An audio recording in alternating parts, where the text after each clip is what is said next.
So now we want to use this particular cloud function which we have created, which checks if a given email is valid or not. And now we want to check this and we want to integrate it with our own website. So if you type in something over here and if you click on submit email, that is when it checks if the given email is valid or not. Okay. So now to do that, over here we are inside the script tag, and now essentially whenever you want to make a request to a particular server, that is when you need to create or initialize some network communication aspects. So over here, in order to communicate to this particular function, the only way in which we can do that is by visiting this particular URL. Okay, so this URL which is present inside this particular function, and then after this URL, so let's first of all copy this and let's go back. So over here, let's paste this. So URL is equal to, so first of all we have var URL, and this is equal to inside string quotations. Let's paste this. Okay, so over here we have this URL which is of our cloud function, which checks if a given email is valid or not. And then after this URL, we put in a question mark and then we type in email, and this is equal to a particular value. So whatever value is entered over here, this value is analyzed by the cloud function. So we have covered transferring variables through URL in the previous session, but let's make a quick recap.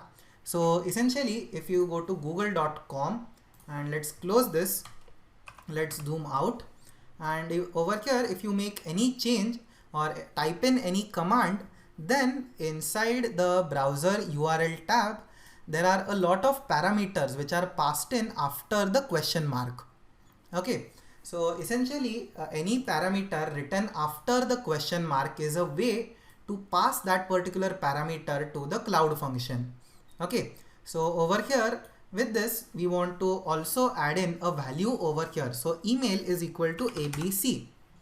Okay, so now if we copy this, and after copying this, if we paste it, now the response which we should be getting is that email is invalid. So let's paste this here, and then let's see what is the response which we are getting from the server.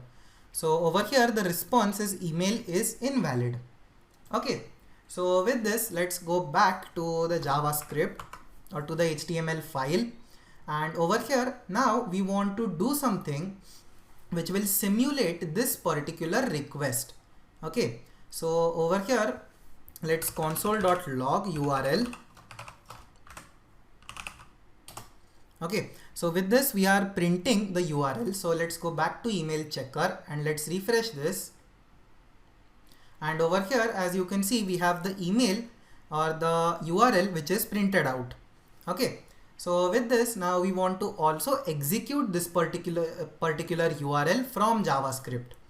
Okay, so over here instead of console.log, now we want to type in a new function which displays or which makes request to this particular URL. So essentially whenever we type in a URL in the browser, we make a request which goes to that particular backend. It generates an answer or a response and then gets back to us. So over here we want to simulate this entire process. Okay, so over here let's type in a new function. Okay, so over here we have function which says get URL. Okay, so over here inside get URL we just take in one simple parameter of URL where we want to make a particular request. So over here we have request URL. Okay, and now we want to make some request to this particular URL. Okay, so to complete the function, let's open the curly brackets, let's press enter, and now let's type something inside this particular function. Okay, so first of all we will be using a framework called XML HTTP request. Okay, so over here we have var XML HTTP So essentially, whenever you run anything inside the browser, then the browser gives you a few methods. Okay, so XML HTTP is just one of those methods. So essentially over here we have new, then we have XML, then we have HTTP, and then we have request. Okay, so with this we have created a new XML HTTP request. So essentially there is no way where you can learn all of these things by heart. So always you can refer to the documentation. Okay, so if you just type in a very simple Google search which says make HTTP request from JavaScript, and essentially over here if you even click on the very first URL which says here are the most popular ways to make an HTTP request. So over here you can see that we have got the code boilerplate which we need. So over here we have a new variable, then we have a URL, and then we say open and get. Okay, so let's go back. So in this way you can learn any new aspect of JavaScript, but essentially the basics are always revolving around creating a variable, displaying something, or creating functions and then writing loops. Okay, so with this now we want to create a new method which will simulate this particular request. So to do that we have XML HTTP dot open, and with this we will open a new request on the network. So the first parameter over here is the type of HTTP request. So the type of request over here is a GET request. So we have looked at some basic types of HTTP request which are GET, POST, DELETE in some previous sessions, but for now we are using the GET request. So now we want to make a GET request to a particular URL. Okay, so over here this is just a dummy name which we are giving to this particular variable. Later on when we will be calling this particular function, then we will be giving a value over here. Okay, so essentially we have XML HTTP dot open, then we have get, comma, now we have the URL where we want to make a request. So over here we have request URL, and then we have comma, and now we have false. Okay, so essentially this means that everything waits until this particular command is done. Otherwise by default JavaScript is an asynchronous framework where if you load a very complicated website, then sometimes you see some parts of the website being loaded first and then some other parts of that particular website. So essentially JavaScript by default is an asynchronous language where anything happens in the background and nothing is stopped until the execution of that particular command. But over here we want everything to stop until this particular command is executed.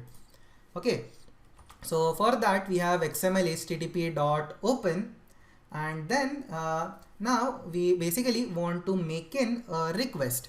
So over here we have XML HTTP dot send, and now inside this particular URL we don't want to send any additional parameters. Okay, so the email will be specified inside the URL, so we don't want to specify anything else. So over here we have XML HTTP dot send, and inside send we have null, and null basically means empty. So we don't want to send anything in this particular request. Okay, so after this now we want to also return some value from this function. So we have return, and now we have XML HTTP dot response text.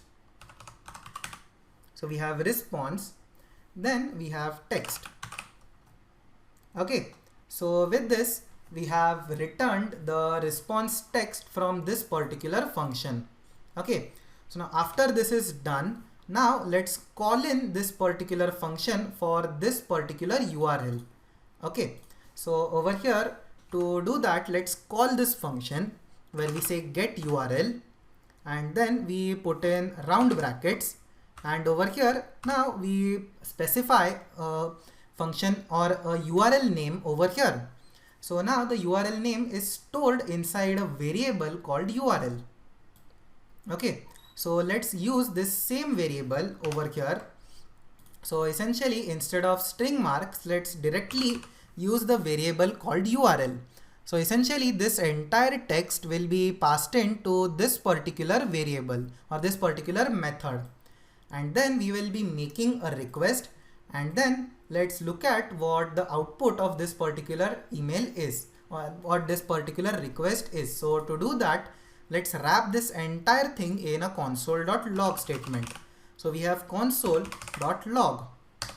Okay, and then let's put in round brackets around this particular function call.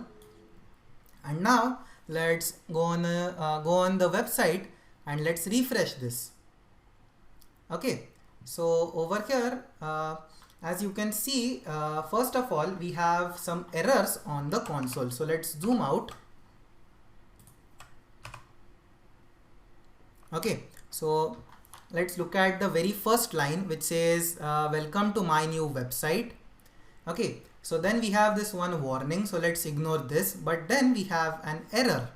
So access to XML HTTP request at this particular URL from this particular origin. So this is where we want to make the request, which is the cloud function, but now has been blocked by CORS policy. Okay, so no access control allow origin header is present inside this particular requested resource.